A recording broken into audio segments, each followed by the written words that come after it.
So for today's video, may na-harvest si husband na itlog ng basilan. So tignan niyo kung gaano ito kalaki, oh. Extraordinarily large na egg ng basilan hen. So tignan natin. So gusto ko itong tikman at lutuin. So I'm guessing na dalawa yung egg yolk niya. So ganito kalaki, parang dalawa talaga yung egg yolk niya. So tignan natin. See? Wow, dalawa nga. 2 in 1. Sa basilan sobrang laki hen. ng itlog, no? Oo. Bakit kaya may ganyan ang manok? So, hindi to ma-hatch, no? Pag ganitong klase ng ma-hatch ba to o hindi? Ang iba, meron. So, kambal. Dalawang Kambal, sisyo oh. lalabas sa isang Itlog. eggshell. Wow, pero ganyan pala.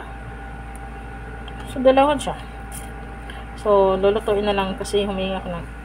Mas healthy kasi yung egg ng native chicken compared sa broiler. Kasi yung mga native chicken namin from the farm is kumakain din sila ng mga healthy foods, mga gulay. Yung mga, meron kaming dinadagdag sa pagkain nila, mga Organic. gulay, mga organic foods. So, garantisadong healthier yung itlog nila. So, napaka-amazing. Dalawa? Dalawang yolk from a basilan hen. For the first time. For the first time. So, it's really unusual.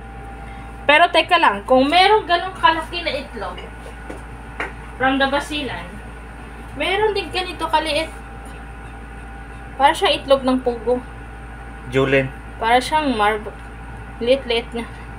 So, ganyan talaga yung hen. Minsan, sobrang laki yung napoproduce ng egg. At minsan din, sobrang liit. So, yung mga irregular sizes na itlog is, hindi siya ideal for hatching. So, kinakain na lang namin. Kinukonsume na lang namin. So, para hindi masayang yung paglilimlim ng inahing manok.